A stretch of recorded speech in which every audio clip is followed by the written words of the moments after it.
Lagi viral nih, sekelompok orang yang di dalamnya ada umat Islam dan video tadi juru bicaranya adalah seorang Muslim, tapi meneriakkan satu suara, tangkap Ustadz Abdul Somad. Wow, saya waktu lihat video ini viral di media sosial, saya terkaget-kaget, saya bilang wow. Justru orang Islam sendiri kelihatannya mulai muak dengan Ustadz Abdul Somad ini karena dianggap tidak membawa persatuan bagi Indonesia melalui ceramah-ceramahnya. Makanya umat Islam tertentu sendiri pun mulai muak dan melakukan demo besar-besaran. Supaya lebih mantap, saya tunjukkan video yang lebih panjang lagi seputaran demo mereka. Minta supaya Ustadz Abdul Somad ditangkap. Ikuti video ini. Di dalam Al-Quran tegas dilarang bagi kita untuk menghina agama orang lain.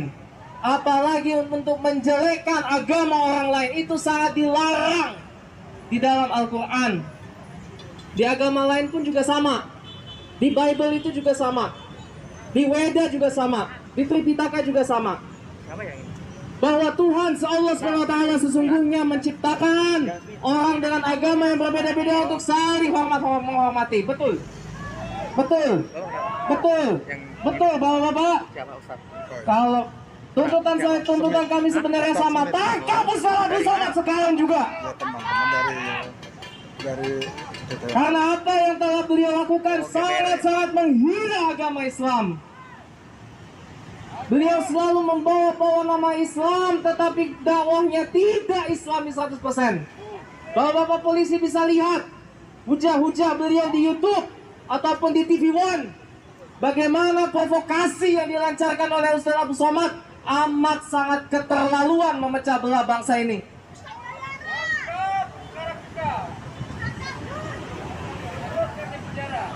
Terus. Hadirin wa hadirat yang dimuliakan oleh Allah Subhanahu wa taala. Tentu sekali saya juga memohon pada bapak-bapak polisi untuk tidak takut kepada tekanan dari manapun. Tanamkan dalam hati bapak-bapak, la haula wala quwata illa billah. Tidak ada kekuatan lain selain kekuatan dari Allah. Sekuat apapun yang membackingi warga RW sebelah, tetaplah Allah yang lebih kuat, Pak. Ya, itu saudara-saudara, saya jujur saya kaget loh. Saya dan saudara yang beragama Kristen tentu kita punya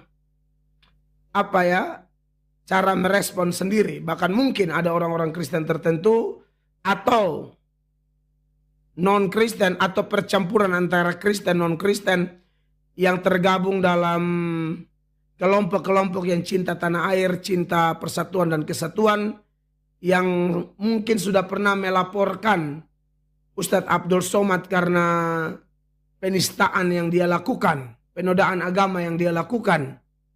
Terutama ketika beberapa waktu yang lalu, saudara masih ingat ketika viral video Abdul Somad mengatakan ada jin kafir di salib. Dan banyak tanggapan, termasuk saya salah satu yang juga melakukan tanggapan. Tapi tidak ada hasil, tidak ada yang menangkap Somad sampai hari ini. Walaupun saya yakin laporannya sudah ada. Ya. Nah, saudara yang diberkati oleh Tuhan Yesus Kristus, Kristen itu luar biasa ya. Firman Allah mengajarkan apa? Pembalasan hak Tuhan. Artinya begini, kalau orang Kristen sendiri mau ambil posisi Allah untuk membalas, justru itu tidak berkenan di hati Tuhan. Itu usaha menjaring angin. Tuhan tidak pernah disenangkan kalau kita mau melakukan pembalasan karena dendam, sakit hati, kemarahan, emosi kita yang lahir dari hati manusia yang otomatis adalah manusia berdosa. Kalau itu bukan karena dorongan roh Tuhan, tidak bisa. Contoh kemarin saya baru selesai khotbah, saya ingatkan ketika orang mengejek Nabi Elisa dan pelayanannya dalam 2 Raja-Raja pasal 2 ayat 23 dan 24, di mana ada sekelompok anak-anak yang sebenarnya mereka adalah orang-orang muda, karena dari kata Ibraninya Ne'arim Ketanim yang bentuk tunggalnya dari kata Na'ar dan Katon, yang sebenarnya adalah youth atau pemuda-pemuda. Orang-orang yang sudah bisa bertanggung jawab. Mereka menghina hamba Tuhan, mereka menghina agama yang benar, mereka menghina diri seorang hamba Tuhan dan pelayanannya. Dan kemudian dalam 2 Raja-Raja 2 ayat 23 dan 24 itu, kalau saudara ikuti khotbah saya yang hari Minggu, panjang lebar itu, salah satu bagian yang saya soroti, saya jelaskan adalah bagaimana Nabi Elisa kemudian mengutuk orang-orang muda itu dalam nama Tuhan, dan 2 ekor beruang keluar dari hutan dan kemudian mencabik-cabik kurang lebih 42 anak. Dan saya kutip beberapa keterangan, misalnya seorang teolog bernama Adam Clark, dia mengatakan bahwa kalau itu dari diri Elisa sendiri tidak mungkin terjadi mujizat. Ya, tidak mungkin terjadi mujizat. Hamba Tuhan yang lain, Matthew Paul, dia mengatakan bahwa itu bisa terjadi bukan karena balas dendam, tetapi karena Tuhan bekerja. Ya, lalu saya kutip juga data yang lain ini supaya menambah pemahaman kita seputaran hal-hal berurusan dengan orang-orang yang memusuhi atau membenci kita. Dalam Lukas pasal 9 ayat 53 sampai 55 ada kisah di situ. Tuhan Yesus mau lewat kota Samaria, orang-orang Samaria menolak. Lalu 2 kakak beradik yang adalah bagian dari 12 rasul, yaitu Yohanes dan Yakobus, mereka marah. Mereka dikenal dengan istilah Boanagres. Mereka marah. Kedua orang ini dikenal agak temperamental juga. Mereka minta, kalau Tuhan mau, mereka minta api dari langit bakar orang-orang Samaria itu. Tuhan menegur mereka. Kenapa? Karena setiap kemarahan, sekalipun dari orang Kristen, nabi atau rasul, pendeta, hamba Tuhan, jemaat, tapi kalau lahir dari hati yang penuh dendam, hati yang penuh kebencian, hati yang tidak mengandalkan Allah, maka tidak akan terjadi apa-apa. Justru sebaliknya, kalau kita berdoa saja melepaskan pengampunan, justru Tuhan bisa balas. Makanya apa yang terjadi dengan kasus Elisa misalnya, itu mutlak dorongan Roh Kudus. Tanpa dorongan Roh Kudus, tanpa Tuhan menyetujuinya, tidak akan terjadi. Abdul Somad menghina salib. Sudah dilaporkan belum tangkap. Kita tidak usah benci. Nanti setannya yang senang, justru Tuhan tidak bertindak apa-apa. Mau lihat Tuhan bertindak? Serahkan betul-betul pembalasan itu hak Tuhan. Saya pribadi melihat demo tadi. Saya kok melihat kok ada tanda-tanda ya Tuhan akan membalas. Walaupun kita tidak ngotot untuk itu. Ya, Anda lihat Yahya Waloni. Laporan-laporan orang Kristen tidak pernah ada yang berhasil akhirnya Yahya ditangkap. Tidak. Dari komunitas pluralisme cinta Indonesia, cinta NKRI atau apa itu namanya, pokoknya ada pluralismenya. Itu baru berhasil. Artinya apa? Tuhan mau ajar kita. Orang Kristen mengampuni aja. Tuhan tidak tinggal diam kepada orang yang menghina Tuhan. Atau semua hal-hal yang berkaitan dengan Tuhan. Entah gerejanya, hambanya, kitab sucinya, ya, aksesoris atau lambang-lambang Kristennya termasuk salib. Ketika melakukan penghinaan kepada itu, sebenarnya itu sedang tertuju kepada Allah. Ya, saya harus bilang.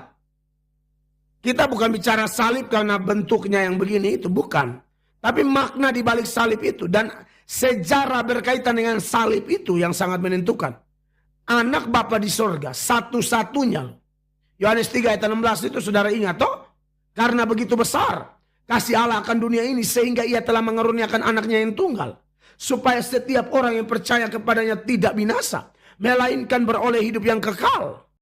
Nah, jadi itu dia videonya teman-teman ya. Terima kasih sudah menonton video ini dan kiranya ini menjadi pelajaran bagi kita, menjadi edukasi yang dimana saudara-saudara kita yang khususnya umat muslim sendiri ya, ada kelompok-kelompok tertentu, mereka sudah mulai muak dengan perbuatan Ustadz Abdul Somad yang dimana dia suka sekali memberikan ceramah-ceramah yang bernuansa provokasi teman-teman ya, yang memecah umat beragama. Nah teman-teman, kalau kita lihat di beberapa waktu yang lalu dan seperti apa yang disampaikan oleh Pendeta Mel Atok tadi, bahwa ketika Ustadz Abdul Somad itu menghina simbol salib atau simbol agama kekristenan, dan hal itu sudah dilaporkan kepada pihak penegak hukum, dan bukan hanya satu laporan dibuat, mungkin ada beberapa laporan ya, ada beberapa pihak yang melaporkan hal itu kepada pihak penegak hukum, tetapi sampai sekarang kita tidak tahu bagaimana kelanjutan proses tersebut.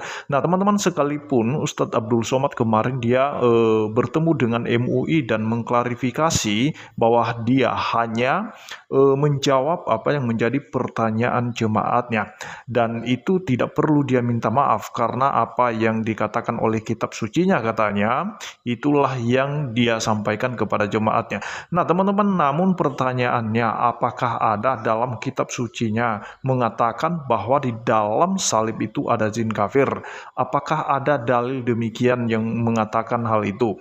Nah kalau tidak ada, berarti dia sedang memberikan jawaban kepada pertanyaan jemaatnya yang memang tidak berdalil. Jawabannya itu tidak ada dasarnya, sehingga itu memang tujuannya ya teman-teman ya, untuk menjelek-jelekan agama kekristenan. Tetapi kita sebagai orang Kristen, kita tidak terlalu banyak menuntut dan kita juga tidak terlalu banyak berharap terkait kasus Ustadz Abdul Somad, karena kita sudah tahu bahwa laporan yang sudah sampai kepada pihak penegak hukum itu sampai sekarang kita tidak tahu. Dan sampai sekarang juga Ustadz Abdul Somad masih ceramah di mana-mana, sampai di beberapa wilayah, beberapa daerah dia ditolak ya oleh saudara-saudara seimannya sendiri, seperti juga di Kalimantan kemarin dan juga terlebih-lebih di Singapura kemarin ya, dia ditolak itu dan dipulangkan lagi ke Indonesia karena memang Singapura menjaga negaranya jangan sampai mereka terpapar dengan pengajaran-pengajaran yang bersifat ujaran kebencian teman-teman ya. Nah kita tetap mendoakan bagaimana kita hidup beragama ini, kita tetap mengejar yang namanya damai sejahtera, sukacita, persatuan. Mari kita tetap rukun, sekalipun kita berbeda-beda, tetapi hanya satu tujuan kita, yaitu menjaga keutuhan NKRI. Demikian yang saya sampaikan, kiranya Tuhan Yesus memberkati kita semua. Shalom.